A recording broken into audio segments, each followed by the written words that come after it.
Olá, bom dia.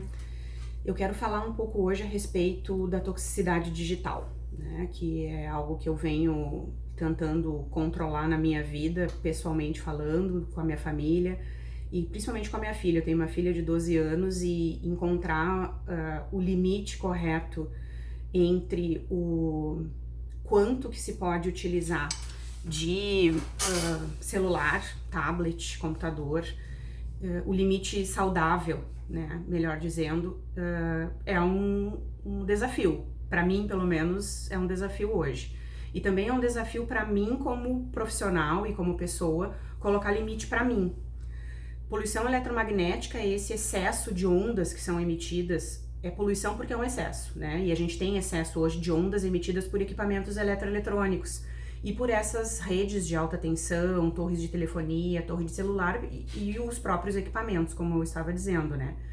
A questão toda é que não se sabe ainda quanto de impacto que esse excesso de eletromagnetismo, de ondas eletromagnéticas, qual é o impacto real que isso causa sobre a nossa saúde. Já se sabe que há impacto, porém não se sabe a dimensão desse impacto, mas esse impacto se dá muito no nosso ritmo biológico, ou seja, alterando questões de ritmo de sono, alterando questões com relação ao nosso ritmo neurológico, né? Então, a gente vê muito comportamento de sono alterado, muito comportamento psíquico alterado no sentido de mais ansiedade, mais estresse, mais angústia relacionado a esses comportamentos. Isso não vai mudar mais, isso está posto, essa poluição ela está no nosso meio e a gente precisa começar a refletir um pouco mais a respeito disso e a respeito do nosso convívio com essas questões todas, né? Fora a questão da onda eletromagnética que está inserida no nosso contexto, tem a questão dessa comunicação cada vez mais digital que nós temos, né? O viver, a comunicação, principalmente hoje, dentro das redes sociais, eu incluo rede social WhatsApp como uma rede social de comunicação. Essa vivência dentro das redes é uma vivência que, por não ter normas, né, nem limites pré-estabelecidos, e isso está sendo cada vez mais falado, principalmente no meio da saúde, a gente ultrapassa limites constantemente, né? Não há mais limite de tempo dentro dessas redes, não há mais limite, portanto, não há mais limite de tempo que eu trabalho, de tempo que eu me comunico, de tempo que eu interajo, e essa falta de limite de tempo faz com que a gente esteja, então, muito provavelmente, constantemente trabalhando, constantemente interagindo, constantemente se comunicando de alguma forma, que é uma forma de comunicação, de certa forma, ansiogênica, assim, ela gera um pouco de ansiedade, porque a gente tem um sinal nos chamando, um bip, um sinal sonoro nos chamando a cada vez que uma mensagem entra, a cada vez que uma notificação chega por uma rede social, pelo WhatsApp, porque alguém tá nos chamando, enfim, é o tempo todo isso, né?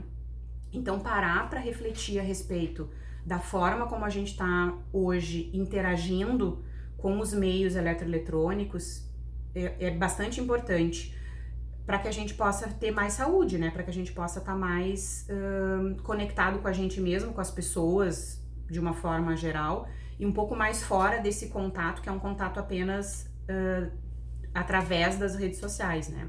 A Sociedade Brasileira de Pediatria já tem, inclusive, uma cartilha falando a respeito desses limites, assim, isso já foi bastante discutido, porque para as crianças o impacto é muito maior do que para os adultos, né? As crianças não têm esse filtro de parar e fazer essa reflexão sozinhas, de estar demais o tempo dentro, com esses eletroeletrônicos, ou estar ultrapassando o tempo possível, qual que é o limite real. Isso são os pais, são os adultos responsáveis por essas crianças e adolescentes que precisam estipular. Mas eu trago isso numa reflexão de que já é difícil para nós adultos conseguir estabelecer esse limite de tempo, de contato no nosso dia a dia, de trabalho, de relações interpessoais, enfim. Então imagina para as crianças que não têm esse filtro, né? Então é muito importante que a gente reflita com relação a nós mesmos, adultos, para que a gente possa levar essa reflexão para dentro de casa, das nossas famílias, das crianças do nosso convívio, para que a gente possa tentar encontrar uma maneira mais saudável de conviver com esses equipamentos todos que já fazem parte do nosso dia a dia mesmo, e isso não vai mudar, né? de que forma a gente pode começar a fazer essa reflexão, então, para mudar? Eu acho que começar a estabelecer, num primeiro momento, esses limites de tempo é uma coisa que ajuda muito, né? É imprescindível que todos esses equipamentos estejam desligados na hora que a gente vai dormir. Então, não dá para ter celular ligado do lado da cabeça da gente, computador, tablet, aparelhinho da TV a cabo ali, dos canais, a própria televisão. Essas coisas precisam estar, de fato, desligadas para que a gente sofra com o mínimo de emissão de onda eletromagnética e excesso de onda eletromagnética durante a noite, né? Durante o nosso período de descanso. O cérebro está descansando nesse período, é preciso que a gente tenha o menor estímulo de poluição eletromagnética possível. E a gente pode tentar trocar esse hábito noturno por um hábito da leitura, ler, pela meditação, que comprovadamente melhora as nossas ondas cerebrais, melhora a nossa imunidade por melhorar a forma como nós produzimos e a quantidade de neurotransmissores de relaxamento, de bem-estar. A plasticidade do cérebro melhora comprovadamente por meio da meditação. E sempre revisar esses parâmetros sempre que possível, assim, quando a gente vê, bom, já conversamos, já estabelecemos limites, passou um tempo, não deu certo esse primeiro ensaio de novos comportamentos. A gente volta a falar sobre esse assunto e a gente volta a estabelecer novas regras, novos limites dentro da família, pra gente mesmo, num primeiro momento, para que isso possa cada vez mais ser um objeto mesmo que nos ajude no dia a dia, de praticidade para o nosso dia a dia, mas não um tipo de objeto ou de equipamento, ferramenta para o nosso dia a dia que nos traga problema, que nos traga doença, que nos traga prejuízo para a saúde, né? Já estão bem determinados aí pelas sociedades médicas a questão do vício com jogos digitais, com as próprias redes sociais. Então, assim, passa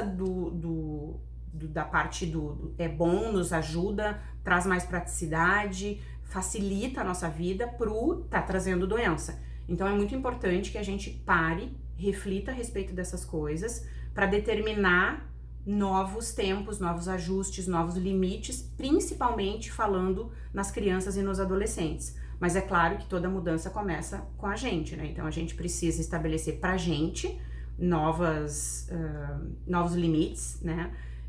E novos comportamentos relacionados a essa questão digital. E a partir daí a gente tem que levar essa discussão seriamente no contexto do dia a dia para as crianças e adolescentes, tá? Eu espero ter ajudado. Se ficou alguma dúvida, alguém que possa ter alguma coisa para contribuir, coloca nos comentários. Muito obrigada, gratidão.